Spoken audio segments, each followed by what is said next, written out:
Hello, people and/or football-watching aliens. How are you all today? Uh, I'm good.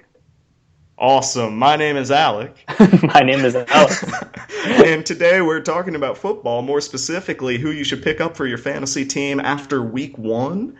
We got some guys that are high upside. Some of them have new opportunities, some of them have temporary ones, but nonetheless, we feel that picking up any of these players could either help your team win next week or in the long term. Um, you got anything else before we dive on in?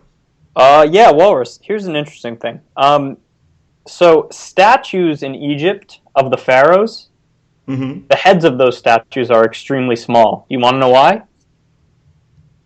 Why?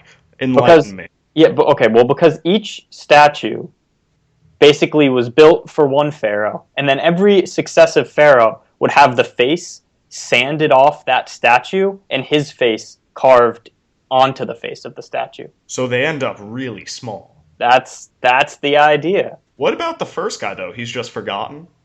Yeah, I guess so. I mean, it's kind of interesting, right? We don't do that around these No, parts. no, we just build more stats. Like for interest, for one thing, the statue that is of you outside of your house that remains the same size, and that thing That's can't even be tarnished by weather. I It's amazing. I sure hope generations after me do not sand my face off. That would I be We sure hope not. yeah. Kate'll protect it. I think. Cade is my dog, by the way. For those of you who don't know, I'll insert a picture somewhere in this. But nonetheless, let's Adorable. get started. Let's So do it.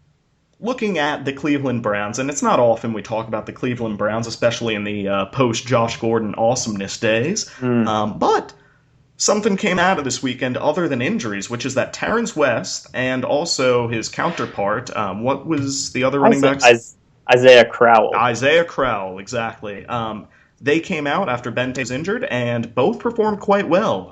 Looking at Terrence West, he had 16 carries for 100 yards, and Crowell actually got both touchdowns. He had 5 carries for 32 and 2 touchdowns Yep. in short yardage. Now, the question is, which one of them do you want to own? I think Alex and I will both clearly agree that Terrence West, even after Ben Tate comes back, should have Mhm. some value, but especially if Tate is to miss time. He's a big pickup. Right, and I mean we were talking about Terrence West before the season started, weren't we? We Hmm. figured Ben Tate would get injured because he has consistently ended up on the injury reports throughout his career. I mean, But he's no Darren McFadden, but he'll give him a hey, run for his money as most hey, injury prone. hey, that's my guy. No, but you're totally right. And we also thought Terrence West had some upside coming into the preseason. People thought very highly of him. Had a rough preseason, but his first week was really good. 16 carries for 100 yards. I like him a lot, and I think he's clearly the guy to own in that backfield, just because Isaiah I'm with Crowell's. Tate. Yeah, exactly. Isaiah Crowell's value very highly tied to touchdowns. You guys know that is something to stay away from. 5 carries is not going to do the job, and the 40% of your carries for touchdown ratio probably not going to hold up, right, Walrus? No, no. Usually, that's about as likely to hold up as Nick Foles throwing 2 interceptions the whole year. Oh, I like that because didn't what did he have? 2 interceptions in the first half. Well, I know he had 2 fumbles. Oh yeah, maybe he didn't have 2 interceptions, but that was a funny one. Alex Smith also had a couple picks too after last year, avoiding them like the plague. Yeah, that's Yeah, very unlike Alex Smith in general, though. Not just last year, but his whole career. that's true. He's afraid of picks. Yeah, he when he's scared at night, he asks his daddy to look under the bed for picks. Oh, yeah.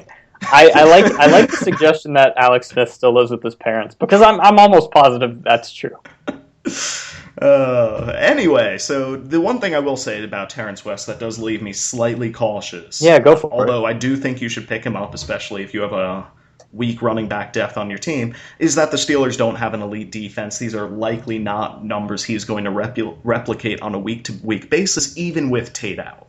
Yeah, Um, I think that's a very solid observation, you Boris. hope he gets the touchdowns, hopefully, but Yeah, if he doesn't, I wouldn't be too worried about that. yeah, and as of now, by the way, we don't know Tate's status for week 2. The injury report wasn't released today, Yes. so we'll see. Keep an eye on that. Nonetheless, to Justin Forsett, the Baltimore running back, and while we thought Bernard Pierce was going to be the man until Ray Rice got back, we were wrong for two reasons. One, There you go. Forsett simply outplayed him and looked quite good, and two, Ray Rice is he's never coming back, which makes Forsett way more valuable than the 10% owned that he's currently seeing in Yahoo Fantasy Football. And at 11 carries for 70 yards, a touchdown, and he also had 5 catches for 14 yards, so you know he's getting targets in the passing game, and like that. Pretty good in PPR, it looks like. So Justin Forsett could be a legitimate flex option, if not low-end running back 2 next week. I'll need to double-check who he's playing real quick. Yeah, let me see. He's got Pittsburgh. He's got Pittsburgh again? Oh, no, the Cleveland at Pittsburgh, right. That's a good matchup. That is a good matchup. Yeah, I mean, I don't think either of us would tell you that Justin Forsett is great. But at the same time, opportunity is important. I think you need to be a little careful to not just get a guy because of opportunity. But at the same time, like, I don't think a lot of people so far into the year are grabbing a running back off waivers to start, right? Yeah. Like, there weren't any major injuries. I don't really know who out of your top 2 backs that you drafted you'd want to sit. So Justin Forsett's just great bench depth at this point, and, you know, we'll see if he can string together a couple good games. But he absolutely should be owned more than 10%. Yeah, no question. And again, when I say that he could be startable next week, I'm not saying that you should start him, because the fact of the matter is Justin Forsett has had approximately 1 very good NFL game so far, if you even want to call that one very good. So I'm not But I sold agree. yet. He could be a flex. I think he absolutely could be a flex next week. Yeah. Especially if he sees the same amount of carries. Oh yeah. And you're right, against not a great or a pretty good matchup for him. I mean. Yeah. All right. Moving on. Do you want to introduce the next one? Yeah, he's my guy. It's so weird. I say the most random players are my guys. People probably think I have Dennis Rodman. He's my guy. People think I have like the weirdest fandom. I love like Darren McFadden. I don't know, whatever. But Dwayne Allen on the Indianapolis Colts, Walrus. He's your guy. Yeah, I love him. He's my favorite player. I have 3 jerseys. But the thing with Dwayne Allen and the thing with the Colts in general is that we thought there would be some opportunities because that's a good passing game, or at least a high volume passing game. And a lot of people, the discussion was Kobe Fleener, who played pretty well last year, or Dwayne Allen, who hurt himself in week 1 last year. And I think we even talked about this in our beautiful and amazing tight end video that I'm sure everyone watched, because everyone loves tight ends. I love a good tight end. Walrus, you might even love 2 tight ends at the same time. You'd probably get in on that. But the more tight ends, the better. Yeah, there you go. So anyway, it looks like it kind of looks like Dwayne Allen's the guy there, right, Walrus? I mean, Kobe Fleener, he made some pretty bad plays in last night's game. Not uncommon to Kobe Fleener. Right, his hands aren't great, and like it just generally seemed like Dwayne Allen was the more reliable option. Now that's 4 catches for 64 yards for Dwayne Allen. It's like Kobe Fleener's hands are made out of like thumbtacks. He just seems to really have a hard time like getting a grip. Yeah. Not the pointy ends, like the rounded ends of thumbtacks. That's the most ridiculous thing I've ever heard. But I think it's evocative. So anyway, Fleener had 8 targets to Allen's 5. So Fleener was more a part of the passing game, at least in that sense, but Allen did more with it. He did get a touchdown, although that was a very weird touchdown catch indeed. It kind of looked like Denver stopped playing on that play or something. But I do like Dwayne Allen, and I think that if there is a tight end to own with the Colts, I think it's Dwayne Allen. What about you, Walrus? Yeah, I think coming into this game, I wouldn't have agreed, but Dwayne Allen looked like the more effective receiving tight end in that game. Right, and see, one of the things I kind of like about Dwayne Allen is that he's a really good run blocker, and that's kind of been his bread and butter in the NFL. That's why he stays on the field, and so I'm confident that he will stay on the field in those play action sets, and when there are 3 receivers on the field, like I'm pretty confident that Dwayne Allen will be the guy leaking off the line for those receptions. So maybe that's why I like him a little more than Fleener, and also just probably because I think he's a little bit better. Yeah. Yeah. Doesn't have thumbtack hands.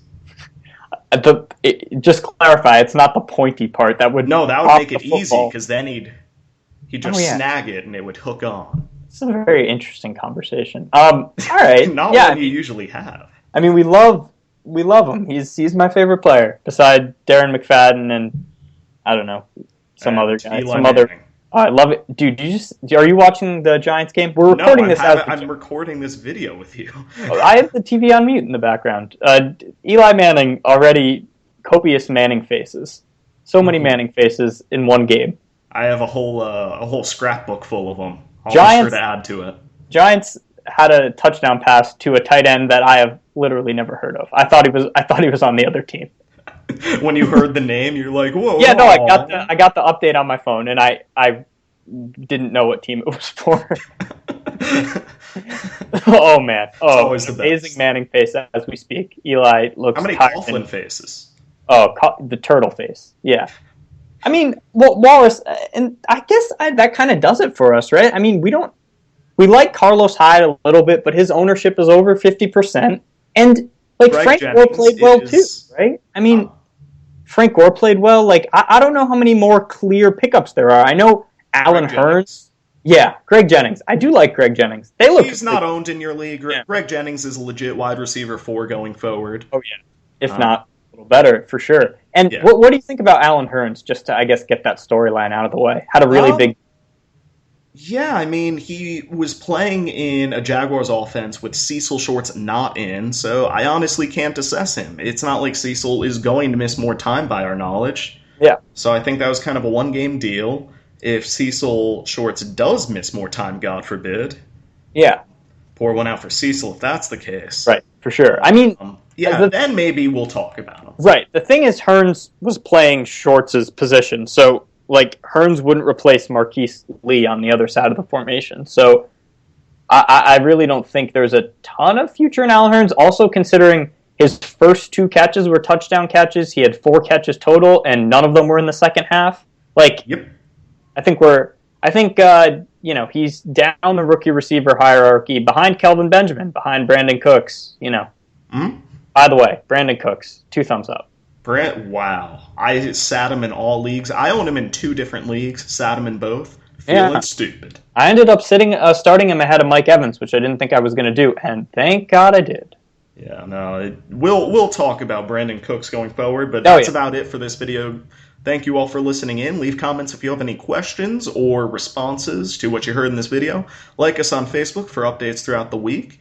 And any final notes? Julius Thomas ate last night.